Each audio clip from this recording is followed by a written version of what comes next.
Welcome, everybody. Thank you for carving some time out of your Tuesday afternoon for this Retreat Center Collaboration Community Call. We hold these twice a month for people at retreat centers and allied organizations around the US and Canada to share conversations on what matters most to us. And those conversations range far and wide. We've been very lucky to have many of those conversations over the last year and a half, I think, have become racial healing workshops as part of the Racial Healing Initiative, which is one of our main programs here at RCC. And so these racial healing workshops have been conducted in different ways, some of them really engaged and interactive, looking at new concepts that we are learning about together, quite a range of different things. And our guest today is someone who's been on one of those racial healing workshops last November, Michelle Cassandra Johnson. So we're excited to welcome Michelle back to this space and to this community of retreat center leaders and allies from all over. And really good to see lots of familiar faces and some new faces. Glad that you're here for this call. It's my pleasure to introduce Michelle and to invite you all into this 90 minutes that we have together. Oh, good. Here's Brenda. Good. Michelle is an activist, a social justice warrior, an author, an anti-racism consultant and trainer, an intuitive healer, a yoga teacher and practitioner. Her work centers on healing from individual and collective trauma, coming back into wholeness and aligning the mind, body, spirit, and heart. And her latest book is We Heal Together, Rituals and Practices for Building Community and Connection. I will actually put that link in the chat so that you can take a look at that before our meeting goes by. If you're not familiar with Michelle's work, I want to make sure that you're able to see that. Michelle, thank you so much for being with us today and for this really cool topic that we've put together. I'm excited for what you're going to share. I'll let you take it away from here.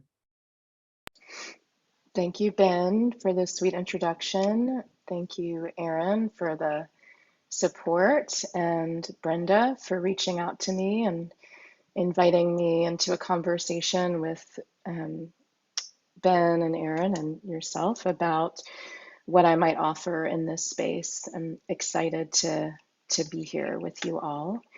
As Ben said, my name is Michelle Cassandra Johnson.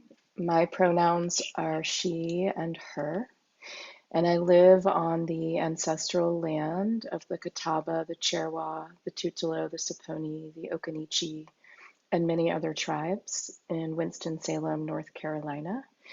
And as Ben mentioned, I have been facilitated or co-facilitated one of the sessions before in this network with my best friend and colleague, Amy Bertain, and we talked about affinity groups. And excited to be back to talk about something that might feel like a departure from affinity groups, although the practice I will offer is something we could practice in affinity groups of all kind and circles and ceremony with one another.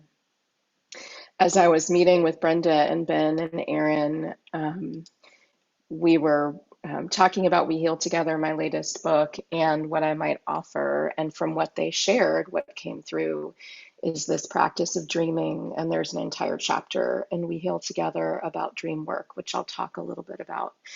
And I want to say now that dreaming feels deeply connected to healing and to racial equity work and to disrupting systems like white supremacy and any system of oppression or system that is based in a hierarchy of bodies and different values that are placed on bodies. And the reason dreams feel and the practice of dreaming feels connected to this disruption of these systems is because these systems constrain us and limit us. And I think at least I have many good examples of people who have come before me who have dreamed about the future they wanted me to have. And I think it's time for us to be in the practice of collective dreaming, tethered to this desire to disrupt and dismantle systems that fragment us and make us forget our wholeness and our interconnectedness. And I'll dive into that more, but wanted to begin there so people understand, like, I'm grounded in my body and I'm on earth, and I am thinking about and contemplating from my social location and identities I embody how to disrupt, how to respond, how to heal, how to remember my connection to all beings and all that has been, is now, and will be. And I'm a spiritual being as well, and have a deep spiritual practice, which includes dreaming in community with others.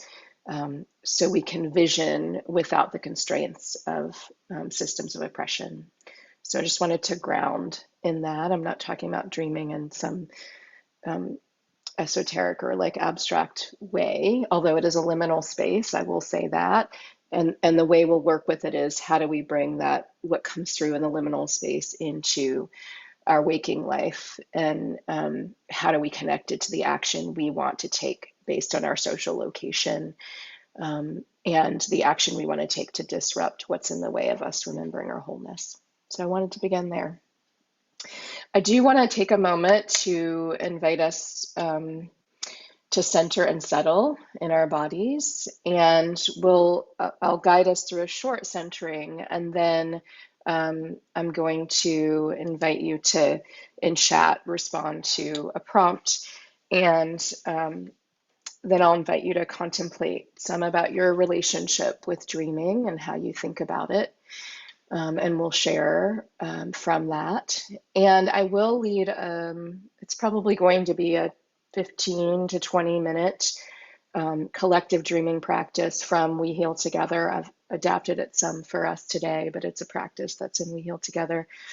And after we move through that dreaming practice, I will invite us to come back into the body, right, from the liminal space, to think about social location and action. And as I said, bringing our dreams into waking life, and to really ponder the question, for the sake of what, like, why is it important for us to dream, and who are we dreaming for, to ground in that. So that's the plan. I do want to say, because I will lead a dreaming practice in a little while, that dreaming may be like a new practice for you, and certainly doing it on Zoom in these boxes with other people, it may be new and it may feel uncomfortable. I will say, for this entire session, I love seeing your faces. You can be on camera, you can be off camera, you can do whatever feels most comfortable for you. And when we get to the collective dreaming practice, I will invite you to get comfortable and cozy as much as you can. And I just want to honor the vulnerability of doing that in this space, in this way, and name that. But for now, I'm going to invite us to take a moment to center and settle into our bodies and this space. And so I invite you to find a way to be in your body, find a way to be in your body. And often I think this requires one to take a moment to check in and notice what is present and how their body might want to be. You can have your eyes open, you can have your eyes closed, you can have a soft gaze on the ground in front, once again on camera or off camera. Find a way to be in your body. And know you can adjust your posture, you can move in your body, you can do whatever you feel guided to do at this time, as we take a moment to come into community with one another.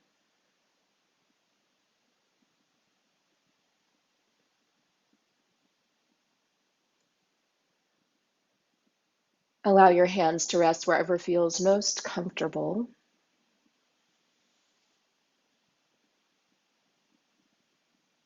And I invite you to take a few deep breaths. And this might mean breathing in and opening your mouth, emptying the breath, right? Sighing it out.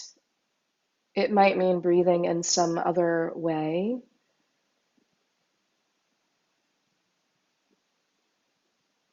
These first few breaths in our centering practice are about us arriving in the space together with intention.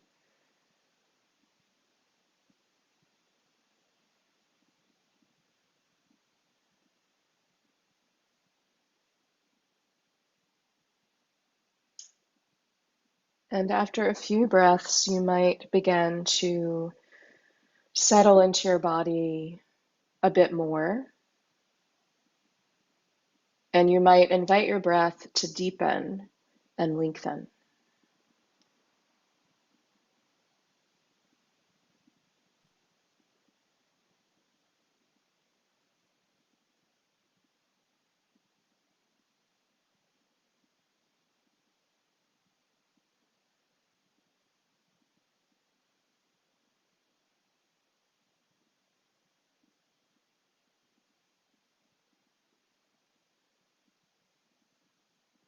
And just by bringing your awareness and attention to the breath, we can begin to settle.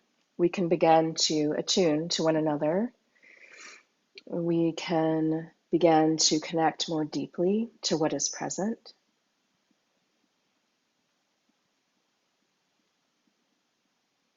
And we can begin to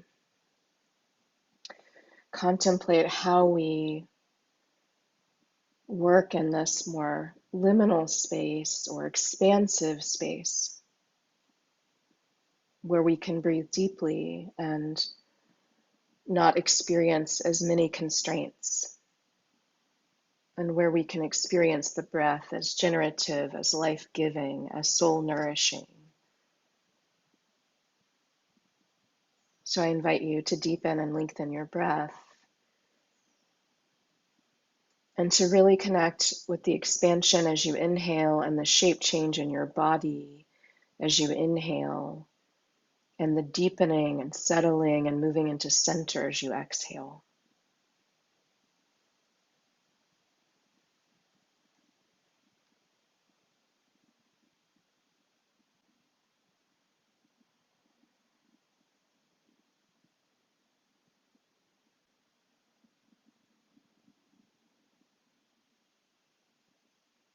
And now I invite you to notice what is present, how you feel in your body physically, noticing sensations, noticing emotions, noticing how you might describe your state of being, knowing that whatever we experience is temporary, so we're constantly shape-shifting, evolving, shedding, opening.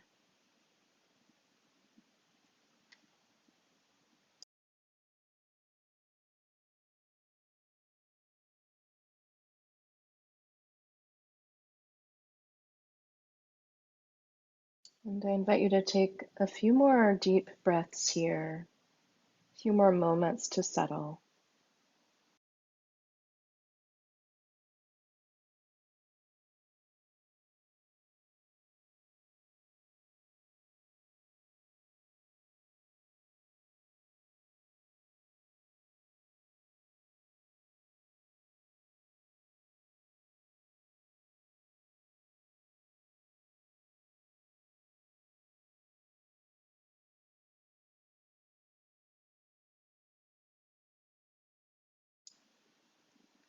And if there's some intention you would like to set for our time together, you can set your intention now.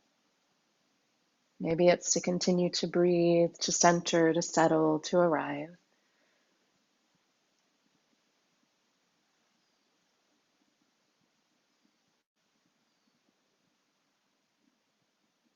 And I invite you to take 3 breaths.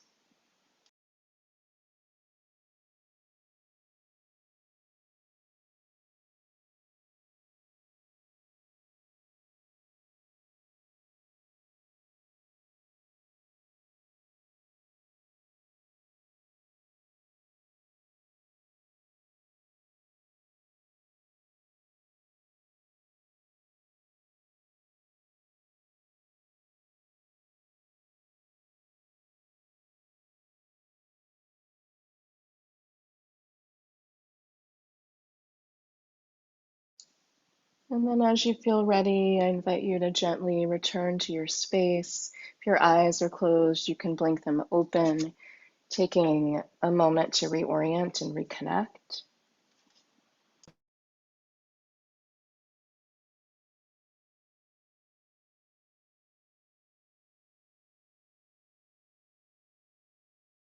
taking in the colors, the sounds, the other beings in your space.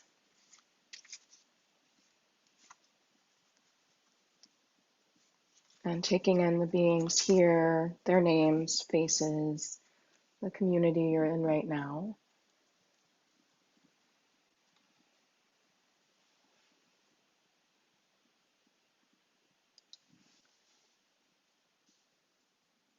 And welcome back into the space. I would love to have folks, if you feel moved, to put something in chat about, I'm going to put the prompt in.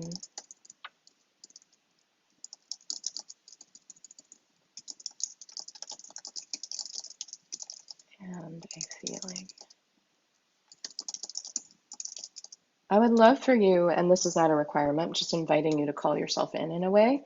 If you could put your name, pronouns, if it's safe and comfortable for you to share your pronouns, the land you're calling from, and a feeling or sensation that is present for you.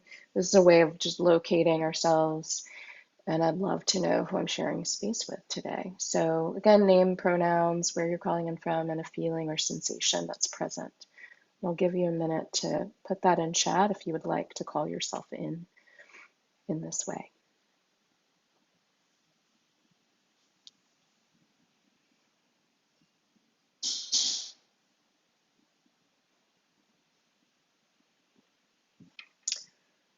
I see Marlene. Welcome, Marlene. I think you put it just to me, but Marlene's feeling grateful. Thank you. Nicola, feeling curious. Angela, hopeful. Alan, feeling ease. Pam, grateful and present. Give folks another minute. Elizabeth, warmth. Sarah, tight breath. Sally, feeling called to be here. Heidi, peace. Sonia, feeling held in community. Now they're coming in. Welcome, welcome, Ken. Holding your favorite pen. Nancy, feeling at peace. Arlene, frustrated. Marissa, grounded. Rachel, feeling in community. Sarah Lynn, feeling in community. Dana, curiosity. Brenda, open and grateful. Vicky, feeling curious and open. Lauren, feeling relaxed and calm. Ben, feeling sleepy. Aaron, feeling grateful, open, and curious. Welcome, everyone, and folks can continue to type in. Andreas, curiosity. Marta, feeling deep appreciation and also sorry to be leaving early. Well, luckily there'll be a recording. Emily, feeling frustrated. I like to do this, one, to know who's in space, like who are we in community with? Also to have you call yourself in and locate a feeling, and also to look at the range of emotions and what people are coming in with.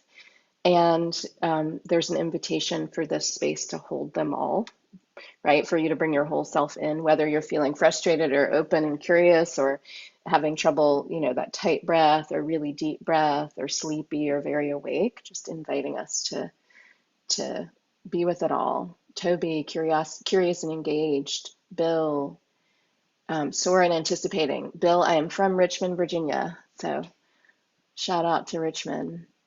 Che, finding grounding plus footing. Welcome, welcome, everyone.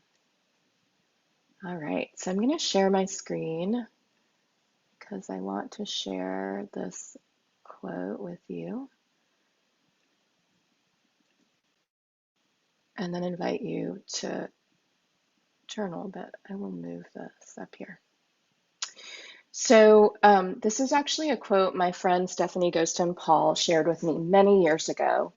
And it's a Les Brown quote. And Stephanie does a lot of work focused on, and she's quoted in We Heal Together, and actually have a book coming out in August about affinity groups, which she's quoted in throughout it, about leading BIPOC affinity groups to be specific. But Stephanie does a lot of work around what it is to be a living ancestor, which feels deeply connected to dreaming and the question of for the sake of what. right? Why do we vision? Why do we dream? Why do we call in creative expression? Why do we ponder what is beyond the constraints that exist within systems and the constraint systems create for us? And she shared this quote with me probably 5 years ago, and I wanted to share it with you all today. It's also the opening to the dream chapter in We Heal Together. And it says, "The graveyard is the richest place on earth, because it is here that you will find all the hopes and dreams that were never fulfilled, the books that were never written, the songs that were never sung, the inventions that were never shared, the cures that were never discovered, all because someone was too afraid to take that first step, keep with the problem, or determined to carry out their dream." And I love this quote, and it struck me when she first shared it with me because of this image of the graveyard being the richest place on earth, because it holds all of the things that Les Brown has listed here. And it also felt like a nudge to, maybe more than a nudge, to really think about what do I and what do we want to create and manifest in community in this lifetime before we transition out of these bodies. And when I say this, it feels connected to what's at stake if we don't actually vision and dream, even though I believe we're moving through, as many people do and beings do, this period of great uncertainty. And some people call this a period of darkness or the long dark. As Francis Weller talks about this period of time, some people call this period of time like a portal, and a space that we have to go in to then figure out how we want to be connected and the outward expression of that. And so, again, it's not, as I talk about dreaming today, it's not sort of the way that dreaming has been like co-opted, brought into the mainstream in a way that actually isn't rooted in what's at stake and why we would dream together. This is very much about what we lose, or what we might lose if we don't actually dream and then bring our dreams into waking life, so that they are not, so that they don't land and live in the graveyard or wherever one might go when they transition. So I wanted to begin here.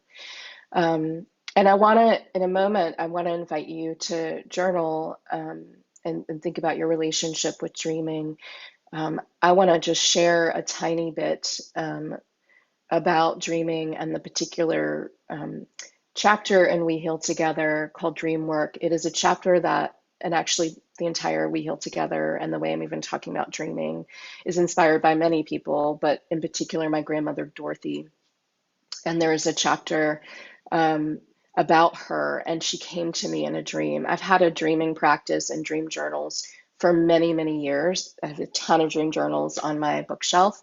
I actually went through a period of time after I had suffered from a concussion when I couldn't remember my dreams, and I'm not actually sure.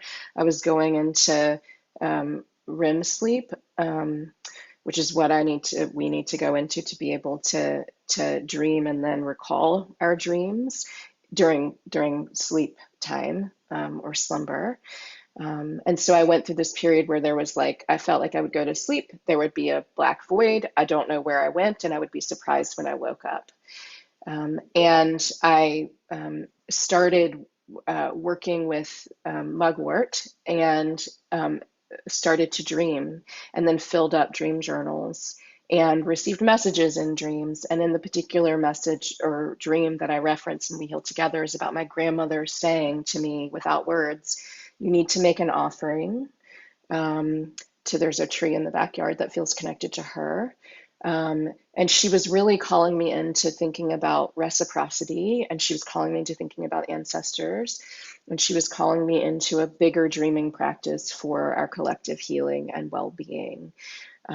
And so the dream with her in it, where she wasn't communicating with words, and then the actual ritual that came from that dream and the offering that came through me from her, is what inspired this dream work chapter, and also this session, really, and also the way I'm thinking about collective healing. So I wanted to share that. And what I'll say is there are many different ways to connect with our dreams. What we're going to do in a moment is sort of think about, what is my relationship to dreaming, and how do I think about that, be it in waking life or when you're asleep, and the messages that you might receive or the visitors you might receive during dream time, or even daydreaming, right? And the power of that to allow us to problem solve outside of the constraints of systems, as I've referenced. There are ways that we can share our dreams with one another, which is why I'm going to lead a collective dreaming practice in a little while. And for us to talk some about what comes through when we dream together. So I just wanted to give more context around why this, why now, and the experience of remembering a period in my life when I didn't dream, and how that mirrors like what if I'm in a Black body and I think about a system like white supremacy, not wanting me to dream, not wanting me to be in that portal or liminal space, wanting me to believe the conditioning, the messages that I've internalized about being in this Black body if I racialize it. And of course, I embody many other identities. And so dreaming feels like such an antidote to me and to white supremacy, and dreaming in community feels like an antidote to white supremacy because it's deeply relational.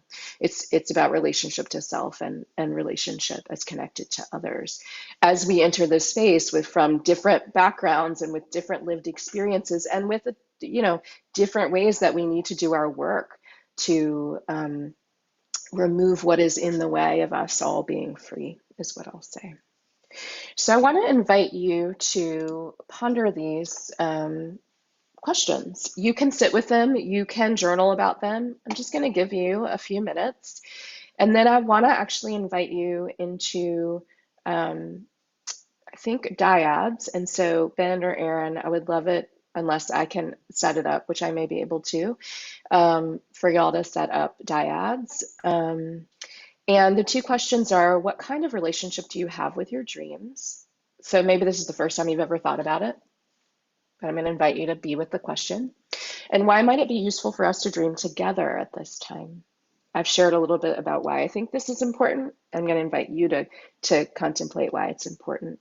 I'm going to give you just about a couple minutes with each question. Again, you can sit and meditate, you can journal, you can be with the question, you can repeat the question over and over as a way of working with it, and then invite you into dyads for, since you'll be in pairs, for about just 8 minutes for each person to share. And then we'll come back and we'll popcorn. And then I'm going to share a little bit more about why we dream with a couple frameworks to think about our conditioning and what we're trying to disrupt as we think about dismantling racism and systems of oppression before we go into a collective dreaming practice. So take about 4-ish minutes with these questions.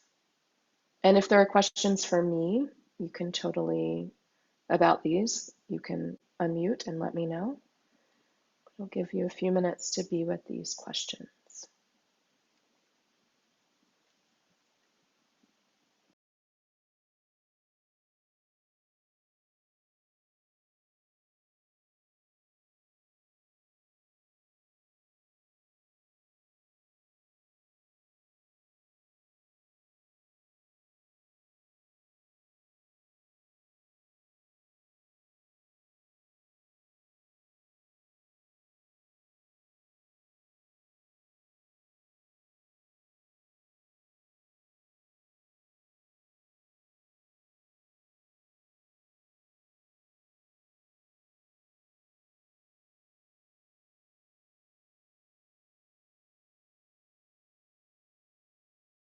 Michelle, there's a question in the chat window that I also can relate to.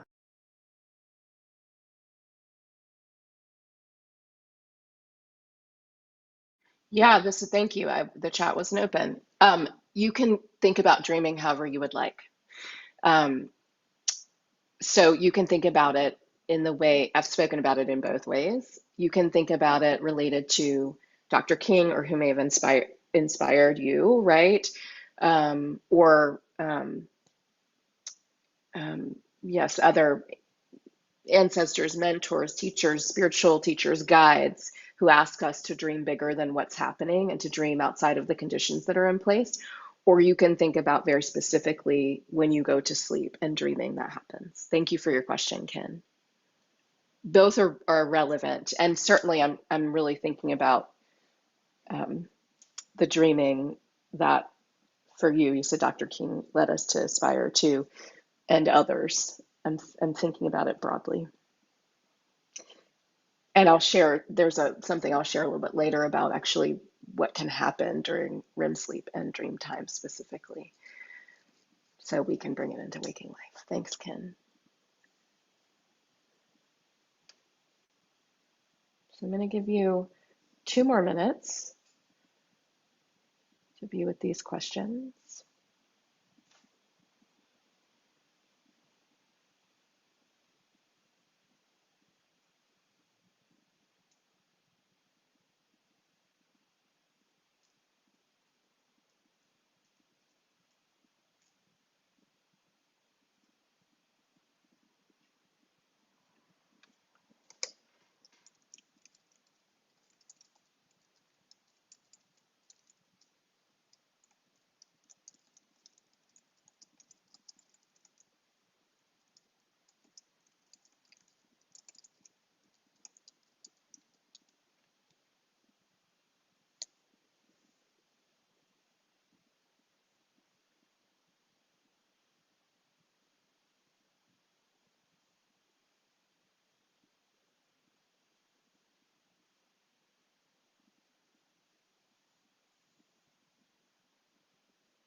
And in a moment, I'm going to see if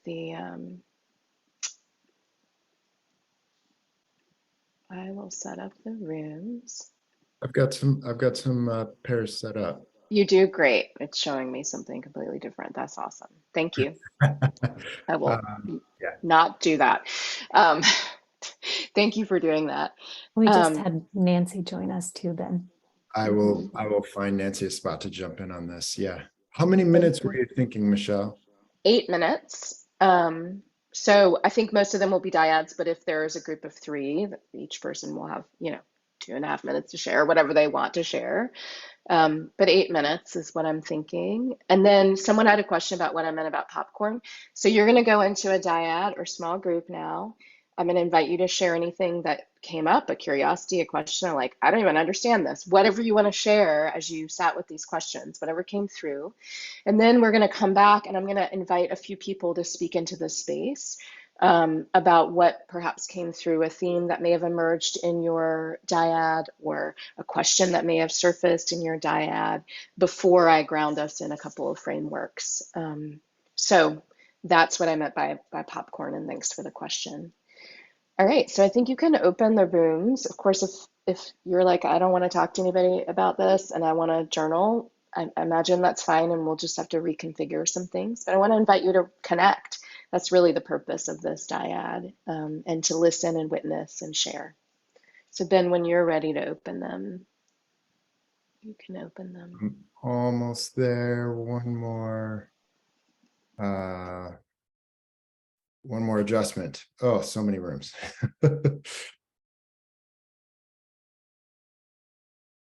And okay, I think I have it there. Here we go. Thank you. So you should have an invite. If you need help, Ben can help. That's right. And you have 8 minutes.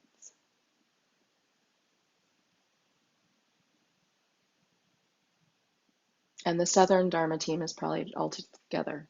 Yep, they're in the room by themselves. Great. I did see y'all earlier.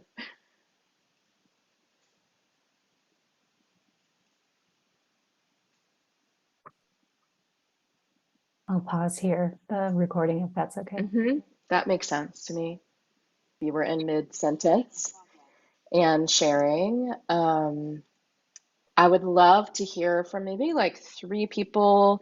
You could speak into the space. Also, if there are things people want to put in chat, it could be about like how it felt to talk about this with someone else. It could be, as I said earlier, a question that surfaced. And I'd love to just hear from a few people about what came through. And you can unmute and share, or if you want to use the raise your hand function, you can do that. But yeah, I'll open the space for a few minutes. Oh, I see Arlene. I see your hand. I think. Okay. Yeah, I was looking for the thing, trying to raise my hand. Oh my God. Oh my God. And that was not 8 minutes because that was not enough time. Okay. So I have to say that I've always dreamed and always been excited about my dreams because they just represented so much of these possibilities. But probably in 2020,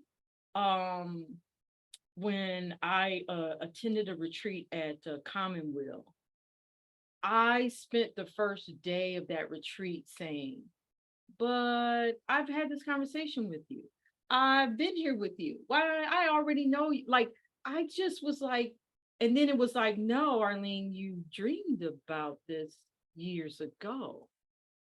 And ever since then, I have just had this, I call it my love affair and fulfillment of dreams that have just opened up an amazing amount of possibilities for me to feel safe and feel love and feel friendship, but so much of this comfort level of things that I feel like I've experienced, but then they're happening in real time at some particular point in time.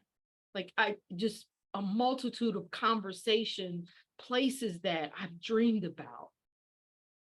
Within the last 3 years, they have just been real. Like I've been standing there saying like, oh my God, I dreamed about this room and I'm standing in this room. So I'm just become so much in love, but I spent a lot of time and an enormous amount of time not dreaming, not having these REM states. And it was stress. It was full of just a lot of heartache and pain. But when I finally got back to that, man, I'm in love with what dreams do for me and allow me to not be fearful and not be in just places that I don't want to be. My dreams are, I'm literally in love with them at this particular point in my life. And I'm so thankful for that. So I'll say that because it's emotional because I really am in love with dreaming now in a way that I just never thought I would be.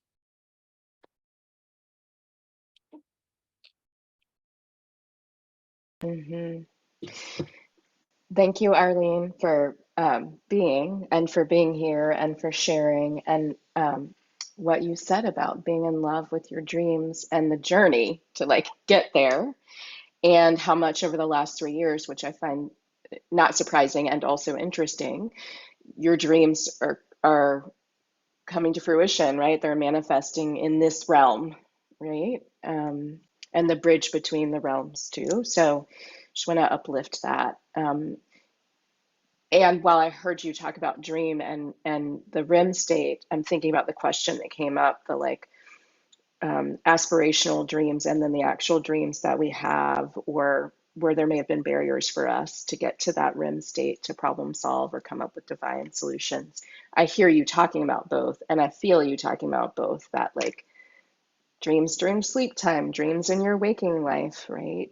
Dreams from the liminal space. So thank you for sharing with us.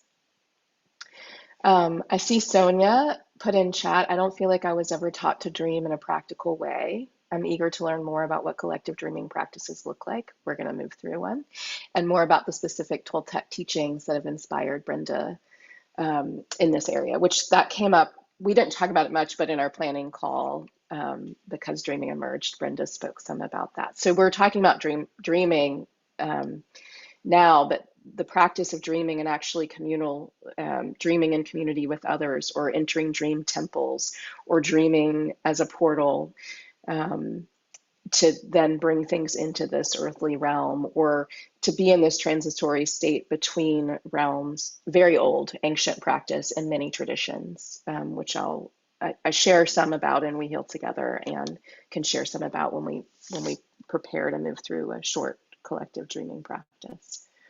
Anyone else want to share what came through for you in your conversation? Could speak into the space or in chat. Tony and I were together, and we'll have to continue that conversation some other time, because she was in the middle of something that was going to be incredible, and I will just check with her later.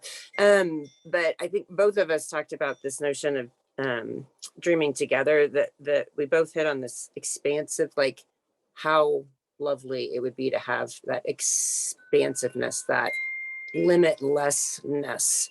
And just, I said, it seems like an opportunity to believe in possibility in a new way, and to get outside of the limitations that we set on ourselves, or we allow others to set on us, or we set on others. It feels energizing to even think about dreaming together. And in this time, I feel like it's really needed, because I think we've all our worlds have been rocked pretty significantly as a global community, as a national community. And I just, so what's stirring in me about this limitness, and Tony was starting to talk about this, I don't really want to take it away from her, but she was talking about being, a Black woman that dreaming and limits were different. And it made me think of MLK's "I Have a Dream" speech, Dr. King's speech. And all of a sudden I thought it means something different to Black folks, maybe, than to the rest of us, because of, or marginalized folks, because of the different limitations. It had just never occurred to me like that before. So I'm grateful for that insight, I guess. Thank you, Marlene and Tony, what you shared in your group, and what you spoke about related to limitlessness. And your share also made me think about what other option do we have other than to dream together at this point? Because many other things have been tried. Dreaming is an old practice, so we're in a practice of remembering and unlearning, right? And shedding layers and awakening, right? And again, I don't mean it in a way that is not actionable. I mean it in a way that is connected to how we show up in these bodies, right? And how we relate to one another. And I also want to speak to, and what you said about context and identity feels really important. And what you named around how you related to the "I Have a Dream" speech, for example, and how Black folks might relate to it, BIPOC folks, bodies of culture, bodies of the global majority. There are different terms to describe groups of people. And so what that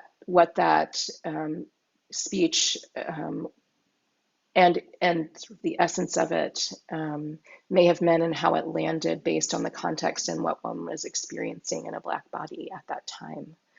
And for somebody to be, and this is just one example, so aspirational, and certainly visioning for us all and collective liberation. So I just want to, this has to do with our social location and our identities. And I'm also uplifting this because of, Marlene, what you named is that something shifted, and because Tony shared it with you, right? And so there was this like perspective that shifted or opened, which doesn't feel like it's separate from dreaming either, the ability to do that. I see some things in chat I want to speak to. And Sonia, I saw what you asked about in a practical way, and can I see your response to that? And Sonia, of course,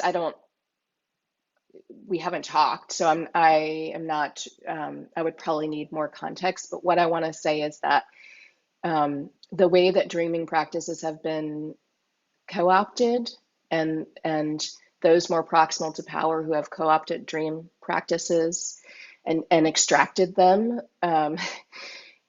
at times present dreaming practices in a way that don't feel tangible. So I just want to acknowledge that, right? Like that's a real thing, and it's not just about dreaming. It happens with all sorts of things where we extract and we take and we appropriate and I'm saying I'm thinking about those of us who are more proximal to power and feel like we can extract without any relationship to the land or to the people a practice might come from. And so I heard practical as like, what do I do to deepen my practice of dreaming in a world that I actually think, and I'm going to contextualize it to like a white supremacy, capitalist, patriarchal, ableist, sizist, transphobic culture. Like, what does it actually mean to dream in the context we're trying to wade through, right? What does it mean in my own personal practice? What does it mean to do it in community with one another? So I just want to, I'm not trying to project. I don't know what you I would want to know more, and maybe we can talk about that. I just wanted to speak to that because I also think for me in a Black body, and I mentioned this, like my dreams are dangerous to white supremacy. If I think about falling in love with my dreams in the way Arlene spoke of, if I think about having a conversation in this space right now about we need to vision something different, y'all, let's get to it. Like that's a complete, that's like danger, disruption, right? And so there has been a process for me too of not just because I had a concussion and had to like learn how to lucid dream again. I was dreaming prior to that, but it's like the dreams that have been stolen because of systems. And the discouragement to actually be in a space where I'm dreaming, be that during sleeping time, waking time, on my own, in community, writing in a dream journal. It's like there's such discouragement from that. And also there's discouragement because of what I named about dreaming and the liminal space and the portal. And dominant culture really wants me and us to fit into boxes, right? And to follow the rules and to go along to get along. And dreaming exists outside of that. And so I just want to name that and acknowledge that part. And Nancy, I see any insights on why almost each of my dreams includes a song that carries into my waking up. I love this. The songs could be from a Broadway or movie musical and not one I just saw that evening. Any kind of tune, which typically enhances a thematic association with whatever is going on in my life. That's really powerful, Nancy. The messages coming through with the musicals and the songs and waking you up. And likely inviting you into action in some particular way. And then Nicola, I was thinking about Adrienne Marie Brown's quote about how we are in a battle for our imaginations. Yes, this is dreaming. And there's something so exciting about dreaming outside the sinister imagination of white supremacy, heteropatriarchy, racial capitalism, except like in all of these systems. Thank you for sharing what you all did. I want to, just based on time and what was just named, actually, what everyone shared verbally, like speaking to the space in chat, wrap something around what Nicola just shared about existing outside of these systems to ground in them and then guide you through a short practice. So I'm going to share my screen once again. And I've already spoken to this, but I want to sort of put a visual around it. There's a lot more that goes along with this visual. That's what I want to say. And I can follow up with a resource that explains more of this. And it's a resource that is rooted in racial equity work and dismantling racism, although it can be generalized to any system of oppression, any way that dominant culture is creating this hierarchy and replicating a hierarchy of bodies, as I named earlier. And this image to me really connects to the constraints that you all have named and that I spoke about, and then the power of dreaming outside of this. And yet we're all part of this kind of system where what's on the screen is there are a bunch of people in a triangle, and they're connected to personal oppression, and personal, institutional, and cultural oppression are all working together. I do want to name that. But I really think about this as the like our conditioning and how we've been trained and shaped, and bias, bias that is conscious and unconscious bias, messages that we receive about who we are, and messages that shape how we think about others, who may come from different lived experiences and backgrounds. And this bias, I feel like, and this shaping, and particularly in the work that you all are doing, we have to consciously and actively work to disrupt our bias, to awaken to it, to understand how it's operating in a particular moment.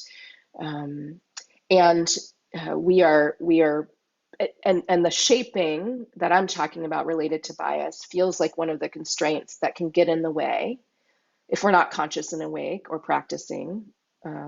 So have a deep practice that will allow us to be awake, which dreaming does this, right? Like this disrupting our bias, better understanding who we are, understanding that we're internalizing messages and what is true about us, what is our narrative versus the dominant cultural narrative. These feel like ways that we can disrupt the constraints. There's the triangle, which is institutional. I'm just going to open the chat. Oh, Marta had to take off. Yeah. The triangle, which represents institutional, and in this context, institutional oppression. It's like all the policies, the practices, the protocols that are not actually about relationship, that are not about the fact that we are nature, that are not about how we are deeply interconnected with one another, that actually literally do put constraints around what we can and cannot do, how we can and cannot move through the world, how we navigate space individually and collectively, the rules that we have to follow, the consequences that we experience when we disrupt the rules of an institution and do things in a radically different way, or what is perceived as a radically different way. So I'm sure you all are aware of how institutional oppression operates, and how it marginalizes and how it excludes and oppresses and exploits those of us who are less proximal to power based on the identities we embody. And all of this, right, even the shape and the way it's being used in this particular framework and context, this constrains us as well. And so we have to dream outside of the rules that are in place. We have to question the rules. We have to actually reveal, I think at times, and illuminate like the norms that are present that people are operating within, but not actually talking about, that continue to perpetuate systems of oppression. And then there's the circle, which in this context is culture. It is cultural oppression. And it is dominant cultural norms about groups of people who have less social and institutional power, on purpose, not because that just came out of the air, but because people created cultural norms, systems of dominance and superiority, the hierarchies I've spoken about, and these norms and narratives and values and who holds value is perpetuated throughout time, and this creates constraints for us. And again, these are all working together. So I want to be clear about that. Like, we make up institutions and we make up culture, and part of the dreaming is what exists outside of this. If this is the, and I could say a lot more about this to be clear, but if this is the current cultural context, where people are being conditioned to, I would say, believe in scarcity, I would say be afraid, to deprioritize our shared humanity, to extract and mine, to, as I spoke about, appropriate, to not check their bias, and be challenged, right? And if institutions continue to decenter our humanity as cultural norms support institutions in doing this, but this is the cultural context. And I really want to uplift what was said earlier. I think Marlene said it about like, and we've all been through a global pandemic. and uprisings that I had never experienced before in my almost 48 years on this planet, in this particular way. So that whole piece of it as well, like the multiple pandemics that we are moving through, white supremacy is one of them, but there are many others, coupled with the amount of loss we've experienced over the last 3 years, and how our psyches have been shifted on a collective scale because of what we've moved through. And so earlier when I said, what else is left for us to do but dream? I was thinking about this, like if part of the cultural context is this, because there are other things going on, people are actively trying to disrupt these systems. I would imagine you all are all thinking about how to do that and practicing it, right? But if this is the cultural context, what is left? We have to actually think of some other way or remember a way of being in community, which is what we're going to lean into. I'm going to pause. There's another framework that I'll send. It's a cycle of socialization. It goes with this one, and it's really about our shaping. And again, it's sort of, I had both in here because it connects with what gets in the way of us dreaming and really points out how we are shaped at multiple points in our lives and how this cycle and shaping and socialization continues unless we do something to disrupt it. And often there's something that awakens us to how the status quo is being replicated. But for the sake of time, I want to guide us through a collective dreaming practice. Like, if this is the context, now let us dream up something different, because someone dreamed this up. Many people actually dreamed this up and then worked to create it and to constrain us and limit us. And we, I believe, have the power to dream up something different. And so I'm going to invite you, I'll stop sharing my screen for this. This is earlier when I spoke about you could be on camera or off camera. We're going to be here for 15-ish minutes in a restful posture if you choose. Now, you might want to be like, I'm going to sit in a chair for this and I'm going to have my eyes open the whole time. Cool. You might be like, I'm going to get in my bed and I'm going to listen with my headphones and I'm going to like wrap myself up and dream. You might want to sit on the floor. You might want to stay inside of a structure or building. You might want to go outside. I'm going to give you a moment to decide how you want to be. And I'm going to guide us through what is similar to a yoga nidra, which is a deep rest practice. There's a lot I could say about resting and who's had the capacity to rest and dream and who has not. That is for another time, but know that I offer this with an awareness of a theme that already emerged in our conversation about context and who has been limited and how. And so I offer this with care and tenderness. That's what I want to name about it. So take a moment to figure out how you want to be.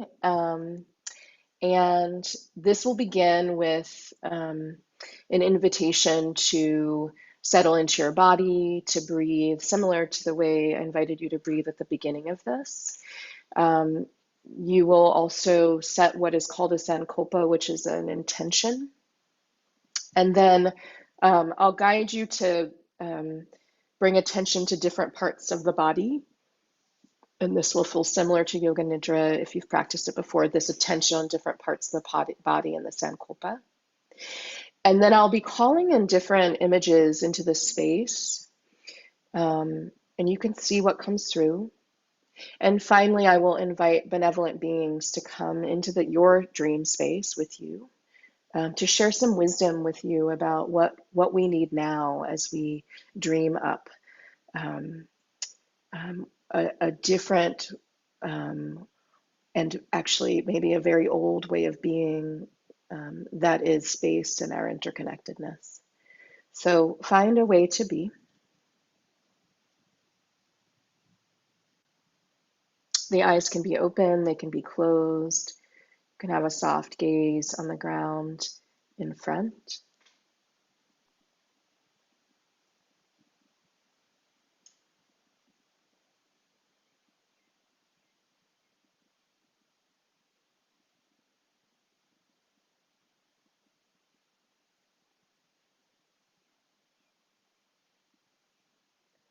Let your hands rest wherever feels comfortable.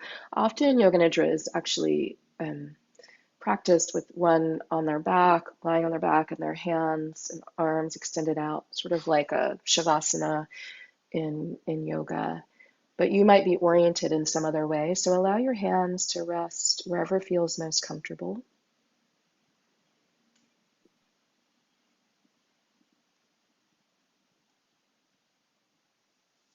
And the body might want to like wiggle a little bit before you actually settle in.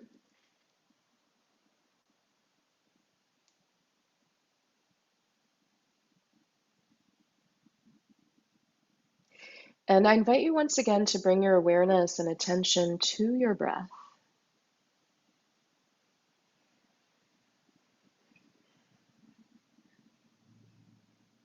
And to begin to deepen your breath as you hear the sound of my voice.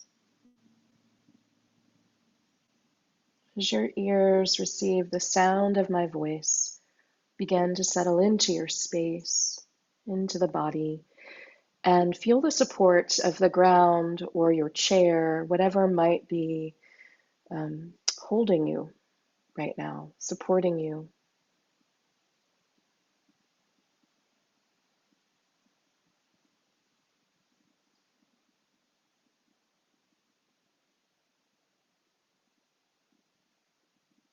Take 3 deep breaths.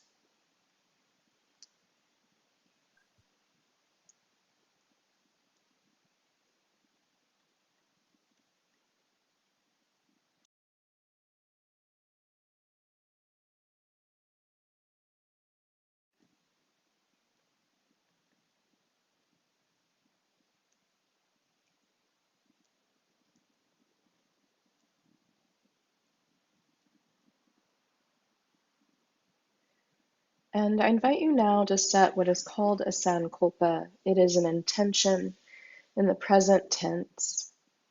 And I invite you to set a sankalpa that is focused on your heart's desire as it is connected to collective care, as it is connected to us all being free, collective liberation. Your heart's desire connected to disrupting these systems and the way systems limit us, moving us away from humanity, our shared humanity. So set your sankalpa, an intention in the present tense.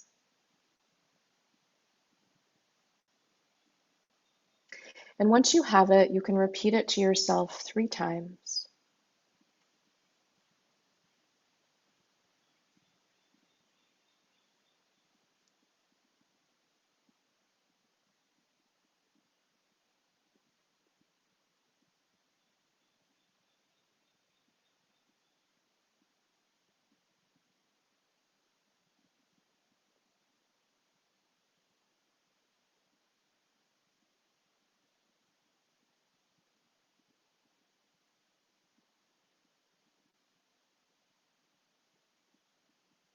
And the sankalpa, we bring it into our awareness because you're planting a seed in your heart that will grow, flourish, bloom, reseed, expand.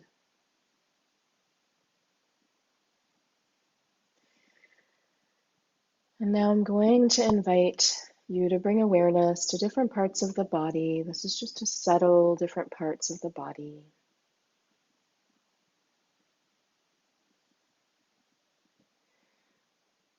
It's okay if you do not hear everything I say, and we won't linger in different parts of the body. It might feel somewhat like a scan of the body, a conscious awareness of your body in space. And so I invite you to bring your attention awareness to your heels, the soles of your feet, tops of the feet, and your ankles.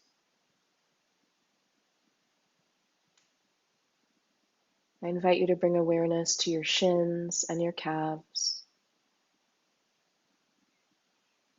knees, kneecaps, back of the knees.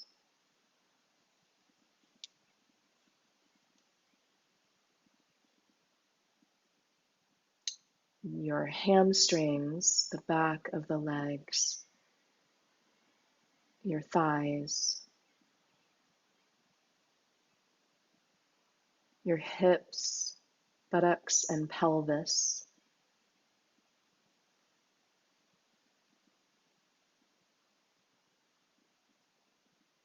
Your entire right leg, entire left leg,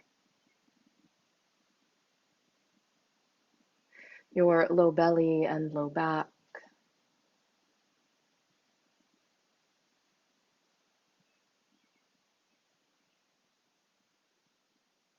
your solar plexus, your ribs, in the middle of the back,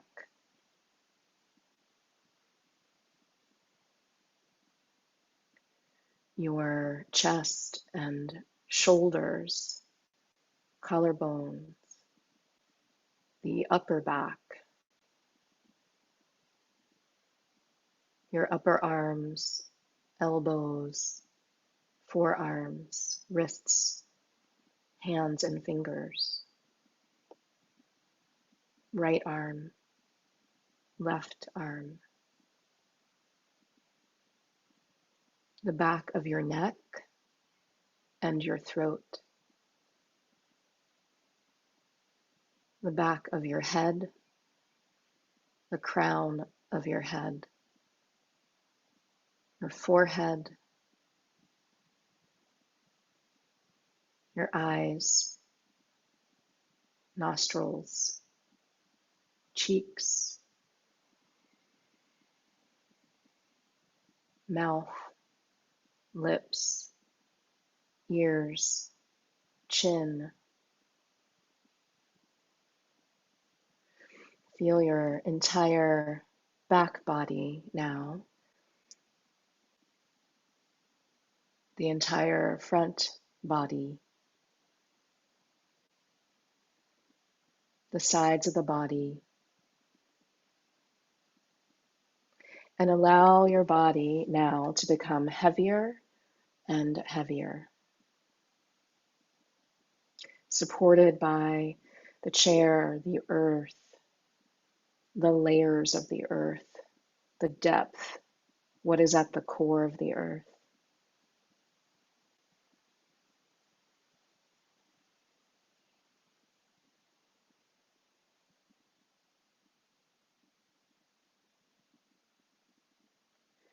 Now allow your body to become lighter and lighter.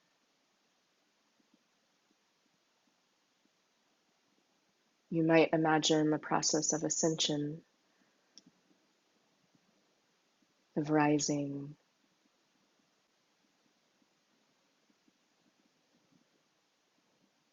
of feeling unencumbered.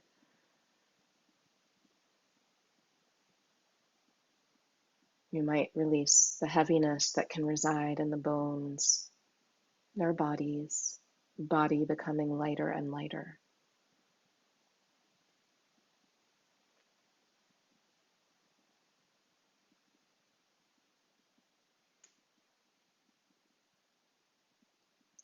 Now feel your entire body seated in your chair, lying on the earth, however your body is oriented at this time.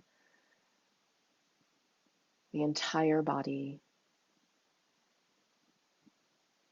And I will call in a few words. You might notice what comes into your consciousness. Thrive,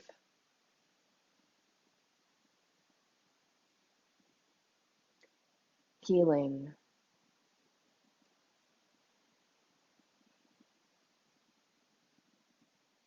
care, aspirational,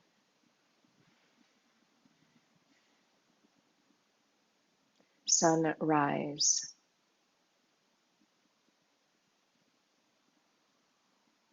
sunset.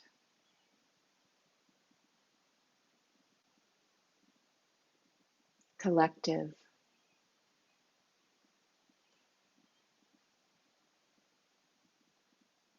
Free.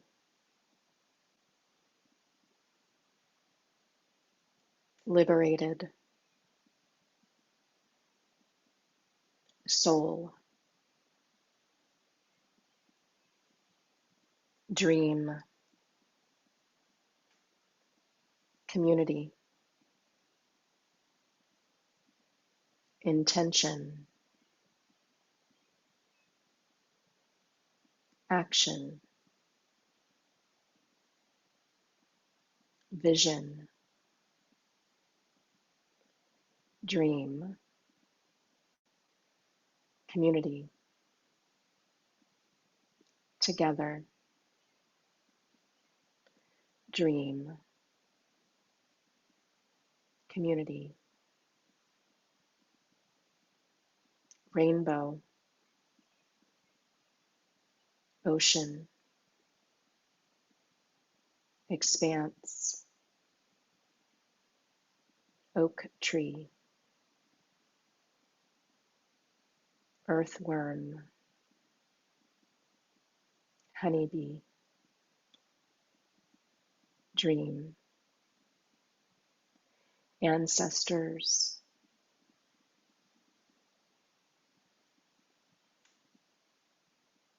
Dream. Community.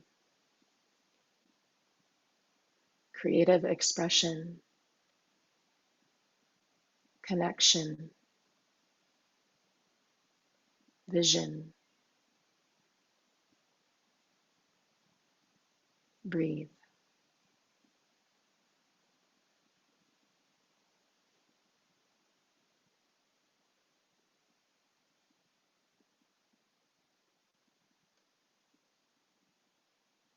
Now I invite you finally here in this practice to imagine your benevolent beings are around you. These can be ancestors living or transitioned. These can be humans or other beings. These can be teachings, teachers, furry companions.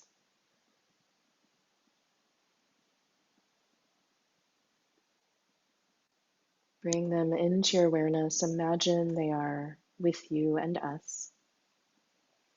And I invite you to share your sankalpa with them, that intention in the present tense.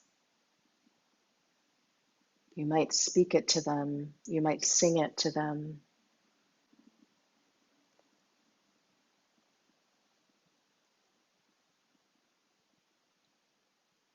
And I invite you to now ask them what you need to know to bring your sankalpa into fruition, your dream for our collective healing, your dream for us to remember who we are, who we belong to, your dream focused on reclamation, connection, disruption, remembering.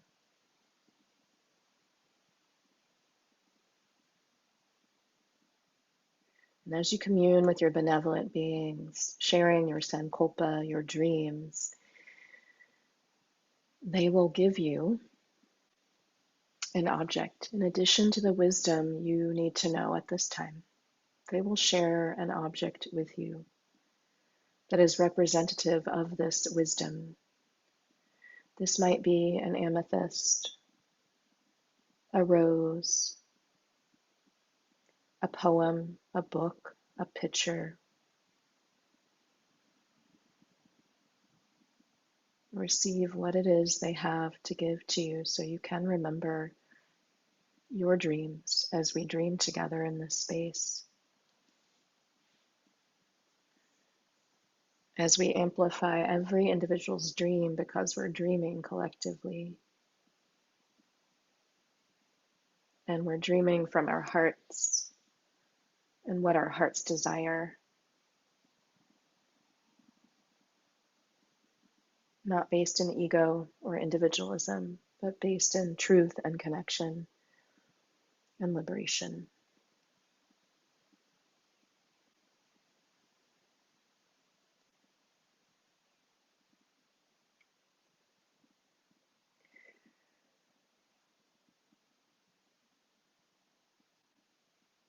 In some way that feels meaningful, you can thank your benevolent beings.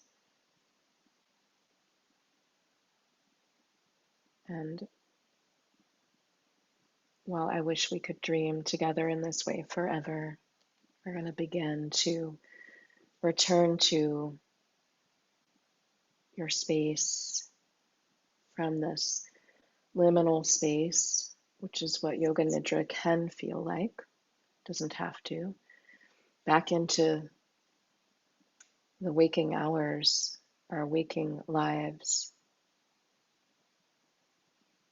bringing the wisdom from our hearts and from our benevolent beings and this journey of dreaming together into our waking lives.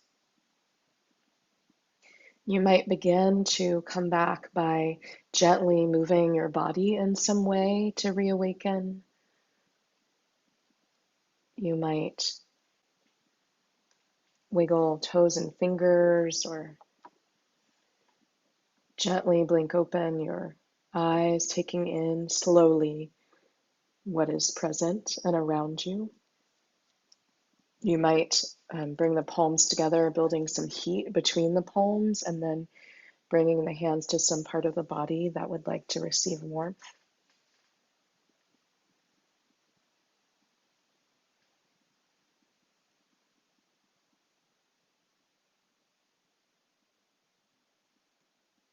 Gently returning to your space and our space, holding your dreams close.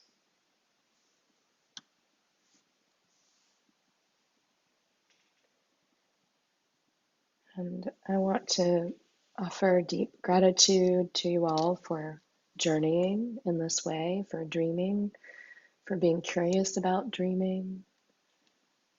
And I want to invite you to consider how you can bring your sankalpa, your dreams, your heart's desire into waking life in an intentional and actionable way, in service of all beings everywhere, and rooted in your answer to the question, for the sake of what?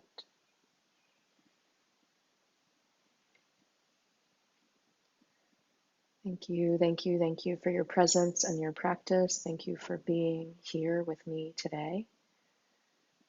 And I hope our paths cross again and that we get to dream together in a dream temple, live in person someday soon. And I will follow up with many things, including how to stay in community with me if you would like.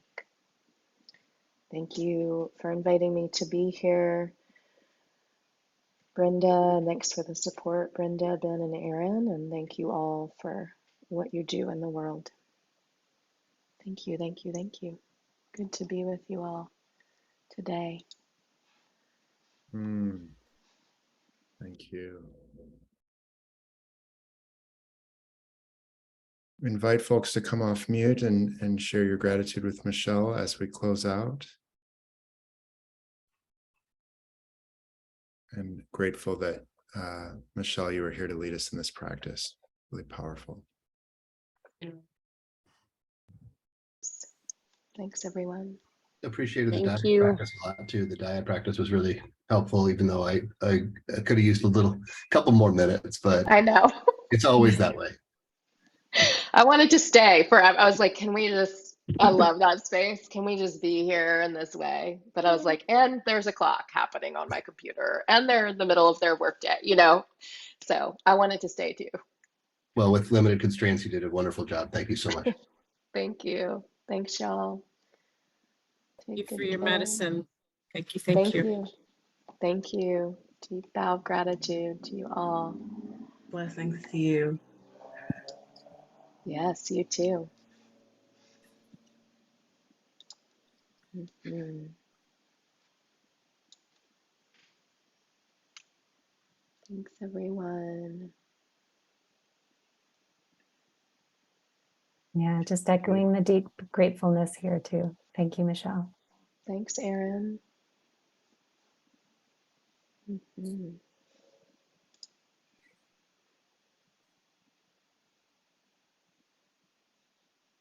Hmm.